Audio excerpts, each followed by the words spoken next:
and welcome everybody to this evaluation of the Crichton School report. Crichton School. Crichton Comprehensive School was a comprehensive school in North London in the 70s. Before that, it used to be called William Grimshaw, and it used to be what was known as a secondary modern. In the old days, in the 60s for instance, you would have most schools were secondary moderns, and you used to have grammar schools.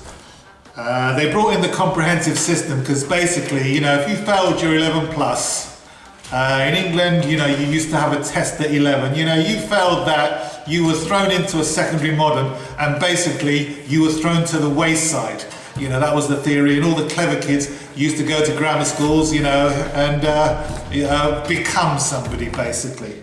But then they introduced the comprehensive system.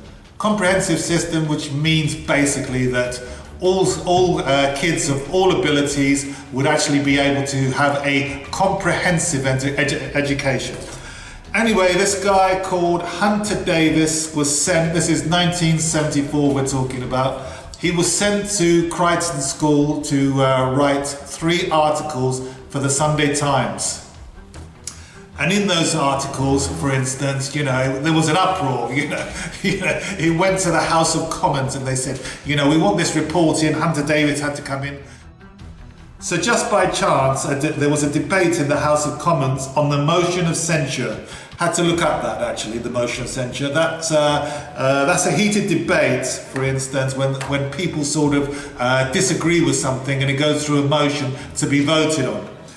Anyway,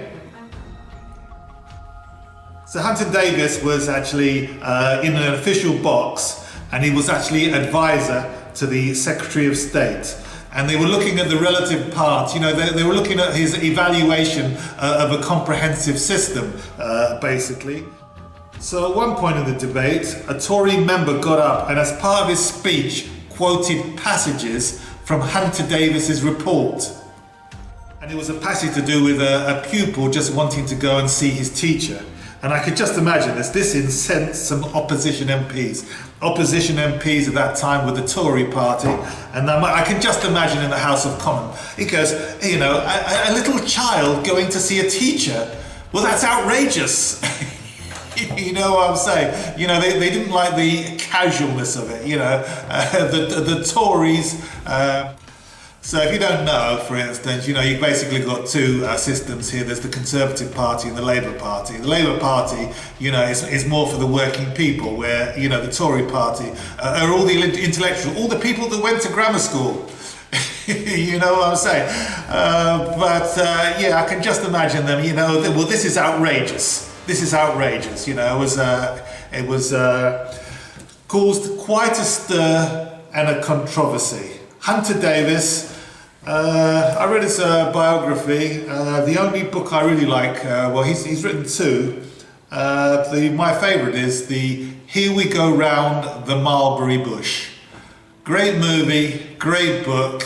Certainly the right criteria, if you know what I'm saying, Hunter Davies, to write a book like this. But apparently he's written a whole load of stuff. It's not really about Hunter Davies. This is about an evaluation, a detailed evaluation of the Crichton School report, Crichton Comprehensive School of the 70s. So what I originally intended to do was to make, say, a 4 or 5 part evaluation of the book, really detailed, all the teachers, comprehensive system, this and that and that and this, and then I told a lot of old classmates of mine what I was doing, and they said, well, why don't you elaborate and introduce, because I was just going to talk about the teachers that are featured in this book, but now I'm going to actually talk about all the teachers. Obviously I don't know everything about all the teachers. I went to Crichton School in 1972. I was the first year in 1972, and I left about 1979, 1980, that kind of time. Have a look, just tell you, have a look at the condition of this book. Have a look at the condition of this book.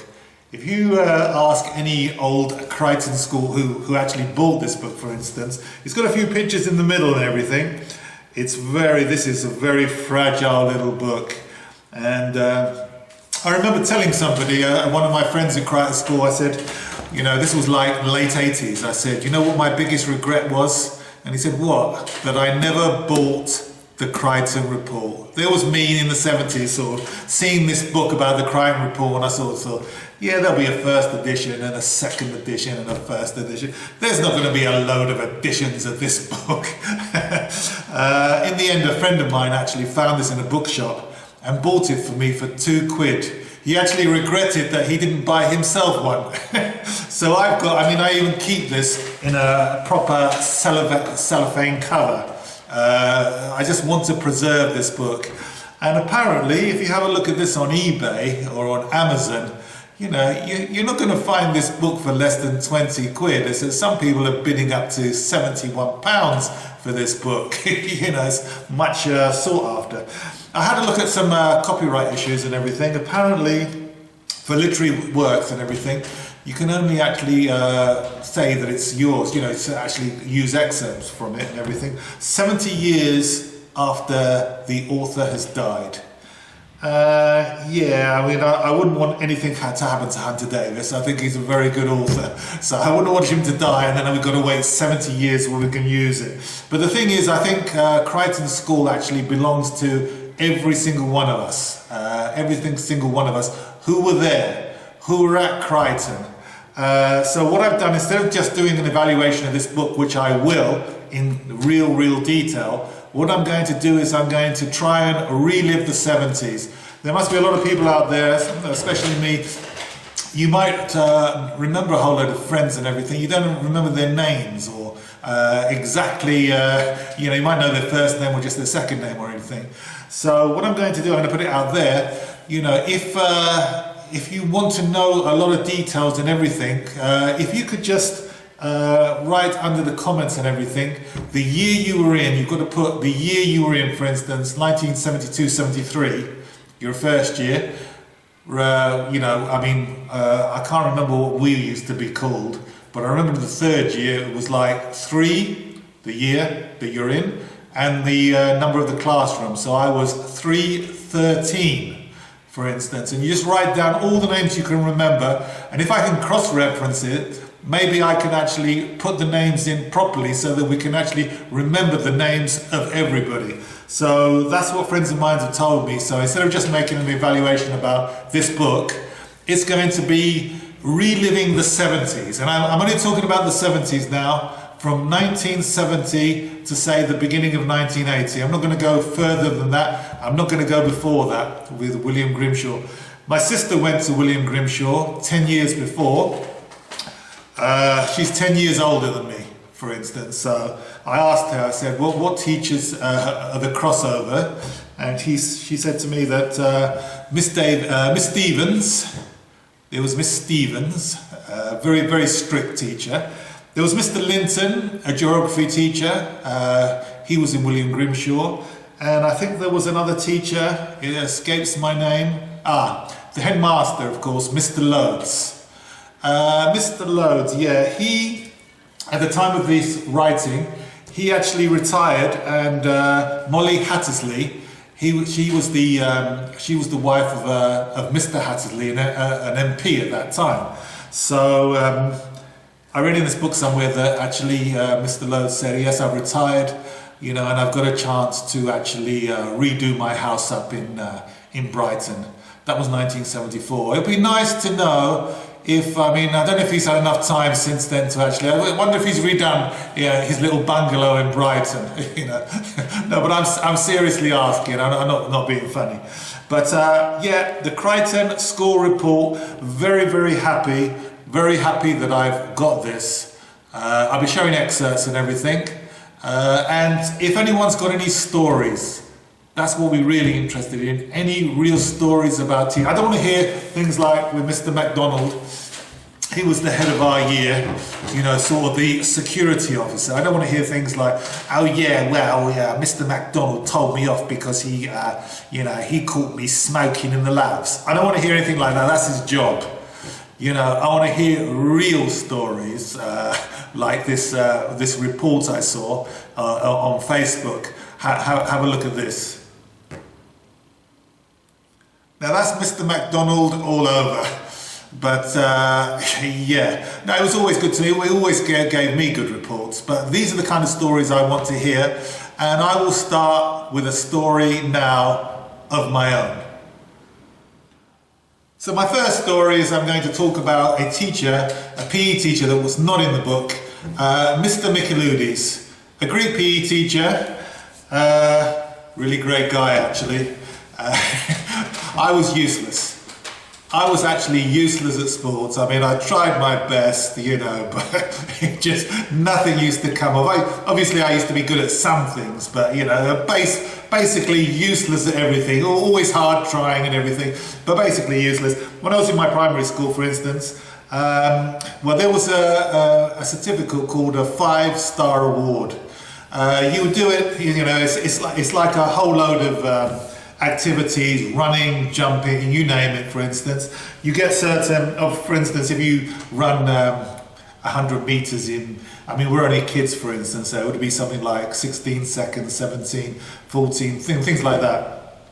You know, if you get 14 seconds, you know, you're in the 5-star award bracket, for instance, so you add up all your points, basically. If you're top, for instance, the top was 5 stars, and the worst was 1 star. So we tried this in the top year of infant school, for instance. You know, everyone started, they run 100 meters, and I remember, this will come relevant later on, I shouldn't really be talking about primary school, but, you know, everyone sort of had their times and everything, and there was a board where it would say 14 seconds was 5 star, 15 blah, blah, blah, all the way to 1 star. So someone would say, what's your time? What's your time? Oh, very good. You know, 4 stars there. Well, what did you get? What did you get? 2 stars. Andy, that's me. What did you get? I got this score. You're off the board. It was a teacher who wanted to make me feel this small. I'm sure that, you know, that I'm, you know, because I did my 5-star award and I actually was on the board. But you know when you get a nasty little teacher, you know, I shouldn't really say this, but you know, he was 30 years old, picking on a little 10-year-old. I wonder if I meet him today, for instance, you know, him being an 80-year-old, you know, and I'm 60, you know, the level field would be a little bit more level, you know, see what he feels like being picked on. But that's not what I want to say. Anyway, Mr. Michaelides, we're in his class, we're throwing discus. I remember I threw it as hard as I could, this and that. Mr. Michaelides got his little tape measure. He went up, he looked at it, and I could see him looking at it and looking at it. Andy, you got it. And I said, I don't know, even if it was a little bit off, I mean, the other teacher would say, right, no, out. You know, so that's what I'm saying. Anyway, one day, we were having PE, it was the end of the day, and Mr. Michaelides was going to take a runner. He was a year above me, and he came down, he says, I'm going to take this runner to a special Olympic arena. It wasn't really an Olympic arena, it was a little stadium where all the schools would compete with each other. This guy happened to be doing running. So Mr. Michaelides says, I'm taking you down as well, Andrea, you're going to throw the hammer. Am I? Yes, you're coming with me to throw the hammer. Anyway, he disappears, and I'm talking to the other guy. And I said, what are you doing? He said, well, I'm running the track, I'm running 5,000 meters. Apparently, I'm throwing the hammer, and I've never thrown one before. He goes, are you sure? This is the older guy saying to me, you sure? You know, if you throw it badly or if you make a mistake, you could break your back. And I went, oh my God. So there's me, for instance. Just imagine it. I'd like you to all imagine it. You're going down to an Olympic arena with loads of people there, throwing something you've never thrown before, competing with other athletes. And I'll never forget the day. It was dark. It was in the winter, it was blustery, it was blustery winds and rains and everything, and everyone's sort of wondering what the hell's going on. And we're all walking towards the bus stop. Mr. Michaelides is walking with his pride, a student there, and some other people, and I'm walking behind with a whole load of friends of mine, walking toward the bus stop, which is actually on my way home, up through if you remember Crichton School, you go up through Tetherdown and then you end up on Fortis Green Road. Anyway, we're walking and I said, what's the guy playing at? He's going to take me trying to throw this hammer. I'm going to break my back and I'm going to humiliate myself. I said, I don't know what's going on. Anyway, we're walking and walking and walking. My house is towards Fortis Green. And Queen's Avenue, he was going to go to the roundabout, for instance, to go and get the bus. So I went by myself and I started walking down foot in this blustery rain. And Mr. Micheludi said, "Hey, where do you think you're going?" I turned around, "Sorry, sir, I got lost." And I'm walking, we went on the bus. It's night time, everyone's saying, don't worry, you're going to do us proud, Mr. Micheludi. You're going to do us proud, and you're going to do well. Anyway, we go down there now. You're looking back at it, I don't know which Olympic, it was not a rink, it was a stadium, for instance. I can only think of two stadiums. There's one on White Hart Lane and there's one in Northumberland Park. It was one of those two. We went there, for instance, and we go in, it's dark, it's horrible, it's blustery, it's this and that. And, and anyway, the guy gets dressed and everything and he does his 5,000 meter running with all the other lads. And one guy comes out, one guy says to Mr. Micheludi, "Your boy's come fifth, he's done very well." "Oh, really? That's great. Let's see how your other lad does."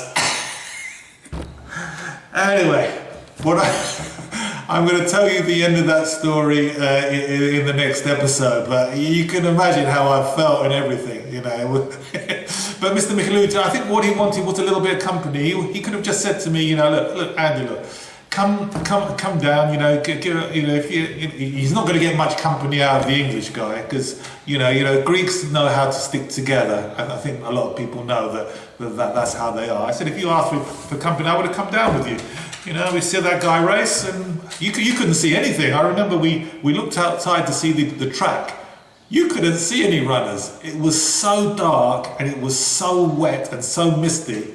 You couldn't see anything. I suppose, throwing that hammer wouldn't have any problem because no one would see me, But anyway, that's one of my stories and I'm looking for many more. If you want to send me a whole load of stories underneath the comments, might give my email underneath the comments for any stories. Or if you can make a recording of your story, as long as it's clear, and everyone can hear it, who you are and which teacher you're talking about, or something about the school, bringing back the memory. We're only talking about the 1970s, okay? Not the 60s, not the 80s. I know Creighton School went on for a few more years after that. I've already said that. The other story I've got, only a little story. I've got loads of stories.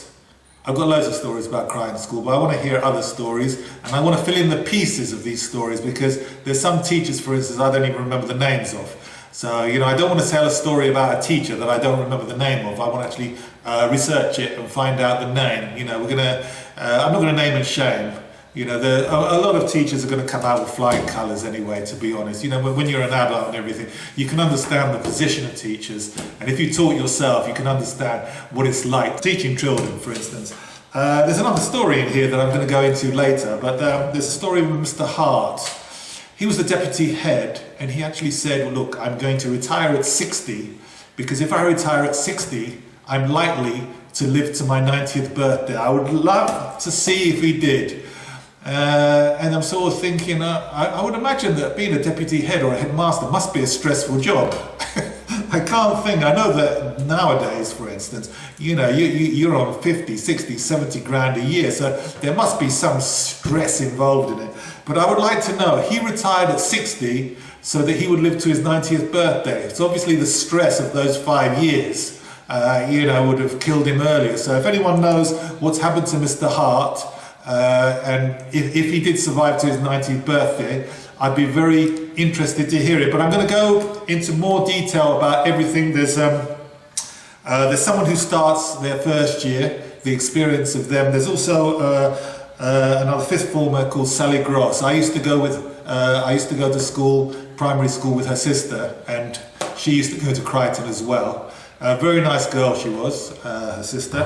But as I said, we're going to talk about loads more details. And the only other story I've got, it's a very short one. Mr. Gibbon, the metalwork teacher, we used to have something called a tuck shop. And you would have these cream buns and everything. And Mr. Gibbon wanted to collect some money for a school trip for the kids and everything.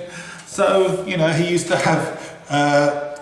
you know, when you take the buns and everything and you take them towards the tuck shop, he had them on his head. So if you remember the metalwork classes, well, it was a separate building next to the south wing, and you have to have steps, and there was a whole load of kids.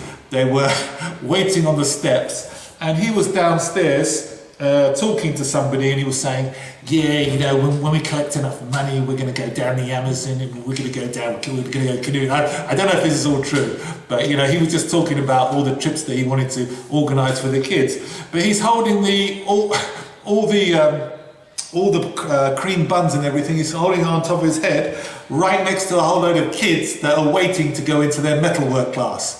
So it's all and he's talking and talking and talking. Yeah, we're going to arrange this and we arrange that. And they're all eating all these buns and everything. And, you know, you can imagine at the end, right, okay, right, yeah, what can we sell here?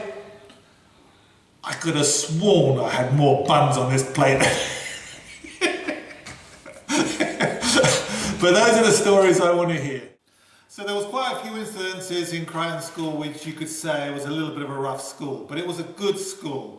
I think you need a little bit of roughness. This is why I'm doing this 50 years on, to actually make a review, not of 1 year in the life of Crichton, but in 10 years of the life of Crichton. So I'm asking you, for instance, for plenty of stories, plenty of fun stories, bad stories, whatever.